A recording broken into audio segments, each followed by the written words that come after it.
Assalamualaikum warahmatullahi wabarakatuh. Perkenalkan, nama saya Supriyadi. Saya dari PJJ Komunikasi KM05.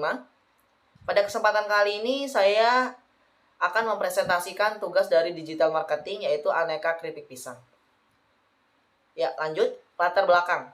Masyarakat menganggap pisang sebagai buah saja, tidak memberikan nilai tambah yang lebih tinggi. Olahan pisang masih sebatas olahan tradisional dan lebih banyak digunakan untuk pemenuhan kebutuhan sendiri.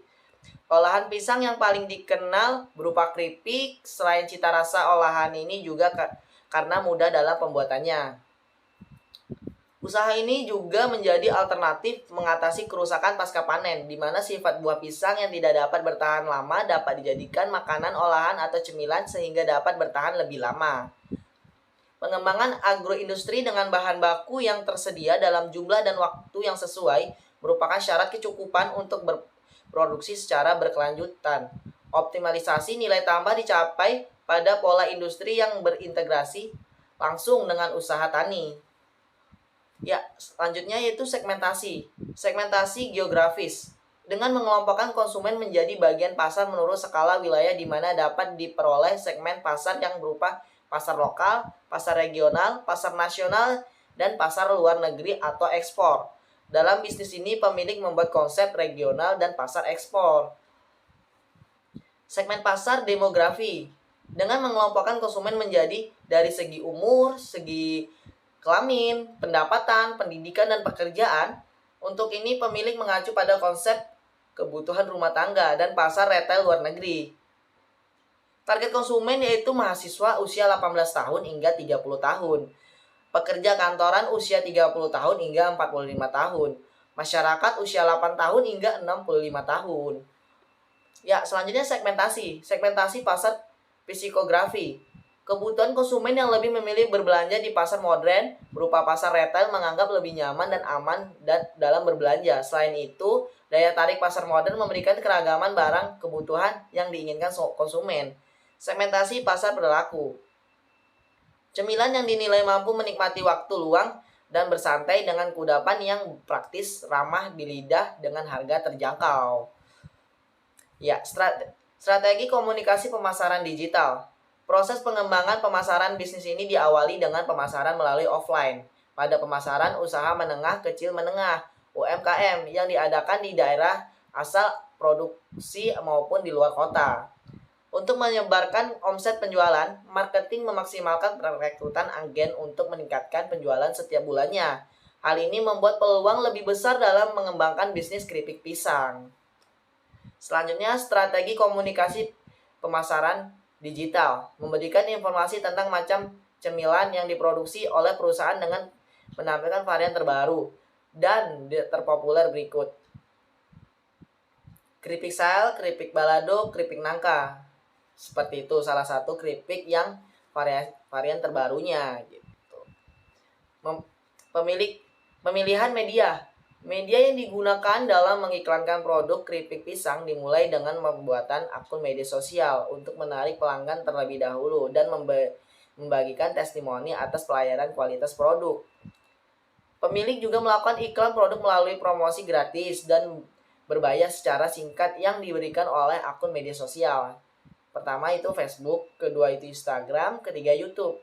Dalam rangka pengenalan produk skala retail luar negeri, pemilik akan menyiapkan website guna pengenalan dan kontribusi pemesanan produk secara masif. Pemilihan media. Dalam rangka pengenalan produk skala retail luar negeri, pemilihan akan menyiapkan website guna pengenalan dan kontribusi pemesanan produk secara masif dengan penampilan tayangan produk dan cara produk kemasan yang camilan berikut ini.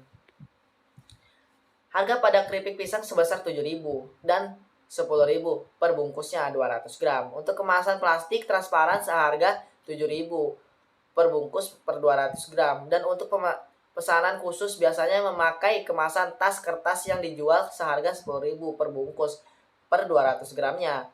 Untuk keripik pisang, apabila bahan baku banyak tersedia, maka proses produk bisa dilakukan sampai 7 kali dalam sebulan. Apabila bahan baku sulit didapatkan, maka produk dalam sebulan hanya 3-5 kali. Untuk keripik pisang aneka rasa, usaha Panda Alami biasa memproduksi 450 hingga 600 kg keripik pisang per bulannya. Sedangkan untuk keripik nangka, usaha ini bisa memproduksi 1000 sampai 1600 kg keripik nangka per bulannya. Volume produksi dan penjualan keripik nangka dan keripik pisang cukup fluktuatif dalam beberapa bulan terakhir, yaitu pada bulan Januari sampai Juni 2021. Perkiraan laba atau rugi per bulannya. Asumsi pendapatan per hari itu 40 kemasan.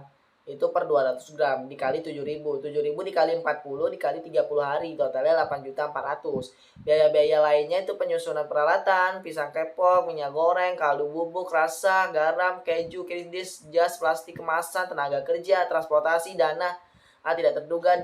Itu ditotalin sekitar 4.343.700. Laba bersihnya itu 8.400.000 dikurang 4.343.700. Jadi totalnya 4.056.300 itu sudah bersihnya. Seperti itu. Keunggulan strategi keripik pisang merupakan jenis olahan cemilan yang sudah dikenal masyarakat. Berbeda dengan keripik pisang pada umumnya, keripik pisang sel memiliki ketahanan produk yang lebih lama, namun dengan bahan pengawet alami sehingga aman untuk dikonsumsi dalam berbagai waktu. Selain itu, konsep pengemasan keripik pisang sel memiliki sistem kerapatan dan ketebalan yang baik sehingga tidak mudah rusak maupun menurun kadar kerenyahannya. Keunggulan strategi. Jenis varian rasa keripik pisang yang diproduksi selalu up to date dengan varian yang sedang tren. Berikut jenis rasa tersedia dan menjadi idaman konsumen pasar produk keripik. Nah, terima kasih dan cukup sekian presentasi yang saya sampaikan. Lebih dan kurang saya minta maaf. Cita rasa manis itu dari hati, bukan hanya dari kemasan eksis. Terima kasih. Sekian saya ucapin. Wabillahi taufiq wal hidayah. Wassalamualaikum warahmatullahi wabarakatuh.